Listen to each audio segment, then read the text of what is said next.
माझे नाव प्रियंका जयंत पडवळ. मी इयत्ता 9वी मध्ये शिकत आहे. मी शेनवे विभाग हायस्कूल शेनवे या शाळेची विद्यार्थिनी आहे. माझा विषय आहे भारतीय राजकारणातील युवकांची भूमिका. प्रथम मी ड्यू फाउंडेशन यांचे आभार मानू इच्छिते, कारण त्यांनी आमच्यासारख्या ग्रामीण भागातील विद्यार्थ्यांना असे व्यासपीठ मिळवून दिले. त्यासाठी मी त्यांचे शतस्य ऋणी आहे. छत्रपती शिवाजी महाराज, राजमाता जिजाऊ आणि छत्रपती संभाजी महाराज यांना वंदन करून मी माझ्या विषयास सुरुवात करते. राजकारण की समाजकारण, खटाटोप हा विनाकारण. राजकारण की समाजकारण, खटाटोप हा विनाकारण. देशाच्या विकासाचे स्वप्न साकार करणारे आजचे नेते हेच उत्तम उदाहरण. मी भारतीय लोकसभेची खासदार होईल असं मला मी इयत्ता 6वीच्या वर्गात असताना वाटायचे. नागरी शास्त्रातील तो मुद्दा मी परत वाचायचे.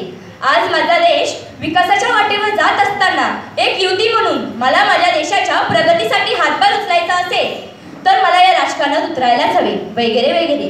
पण आज हिमालय सर करणे इतके अवघड झाले आहे. आज मी डॉक्टर, इंजिनियर व्हायचं बघते.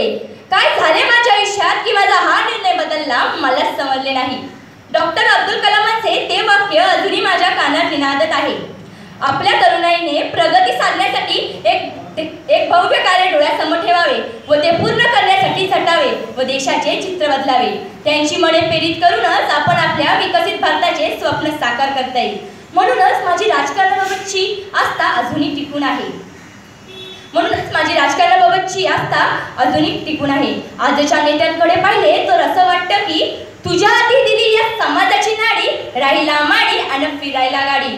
तुझ्या आधी दिली या समाजाची नाडी, राहिला माडी आणि फिरायला गाडी. सांग रे गड्या तुझा छंद आहे तरी काय, सांग रे गड्या तुझा छंद आहे तरी काय. पण माझ्या समाजाचं काय रे गड्या, माझ्या समाजाचं काय. एकंदरीत भारताची खूप वातावरण होत आहे. खूप सारे आव्हाने घेऊन भारत वर्तमानातून जात आहे. रुपयाची घसरण, शेअर बाजार, दुष्काळ, भ्रष्टाचार, पाकिस्तानी हल्ला, दहशतवाद, गरिबी, बेरोजगारी तर नेहमीचीच. एक तरुण म्हणून समजते आम्हाला, जाणीवी आहे. खरं तर राजकीय परंपरेचं उत्तम उदाहरण म्हणजे आपला भारत देश आहे. मात्र जुनाट आणि पुसटलेली विचारधारा असलेले राजकीय पक्ष आजही कार्यरत आहे हे दुर्दैव. या प्रसंगी आठवलेल्या काही ओळी. जिथे तिथे चाले खुली बेईमानी, जिथे तिथे चाले खुली बेईमानी. खायला अन्न नाही प्यायला पाणी, खायला अन्न नाही प्यायला पाणी.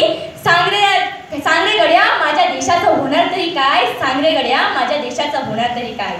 भ्रष्टाचारामुळे बेईमान झालेले आणि थोरलेपणाची जाण विसरलेले आजचे ज्येष्ठ राजकारणी आणि त्यांच्या चांगल्या अनुभवांना मुकलेली जिंदादिल धडपडणारी आजची तरुण पिढी असा केविलवाणा भारत झाला आहे. खरं तर महासत्तेची स्वप्न बघणारा भारत अजूनही गर्भाशयातच आहे. अमुक रक्कम देऊन खासदार होता येते हे आताच एका नेत्याने कुठेतरी बोलून दाखवले. मला त्याचा राग आला नाही, याउलट ते कसे स्वाभाविक आहे याचे प्रवाद करू लागले. अगदी सहज अशी झाली मानसिक अवस्था. कशामुळे? कारण माझ्या आयुष्यात मी हेच ऐकले वाचले, त्यामुळे प्रत्येक नेत्याच्या चारित्र्यावर शिंतोडे दिसतात. पण या संदर्भात तरुणांकडे मोठ्या आशेने बघितले जाते.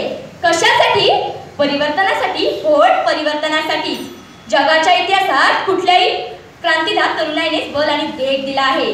या सर्व गोष्टी खटकणारा सगळ्यात मोठा समाज प्रवाह म्हणजे तरुण.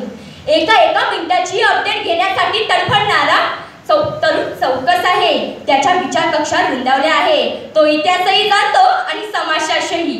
जॉर्ज मेरिडर यांनी परिवर्तनाची व्याख्या केली आहे. परिवर्तन हा जीवनाचा सर्वात बलवान पुत्र आहे. पण जर परिवर्तन घडवायचा असेल तर तरुण तडफदार युवक यात भरलाच पाहिजे. येऊन येणार कोण, साहेबांशिवाय आहेच कोण. येऊन येणार कोण, साहेबांशिवाय आहेच कोण. असं बोंबलत मागे गेल्यापेक्षा स्वतः निवडून या. ग्रामपंचायतीच्या निवडणुकांपासून तर लोकसभेच्या निवडणुकांपर्यंत फक्त हेच चालले. भुसटलेल्या विचारांचे पुढारी आणि त्यांच्या मागे आपलं आयुष्य आणि भविष्य वाया घालवणारी तरुण पिढी. ही परिस्थिती बदलायला हवी.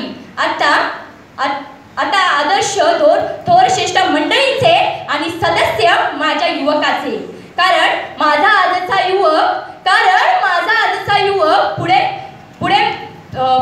नवीन भारत घडवू शकेल आणि प्रत्येक भारतीय अभिमानाने म्हणू शकेल, विजयी विश्व तिरंगा प्यारा, झंडा ऊंचा रहे हमारा, झंडा ऊंचा रहे हमारा.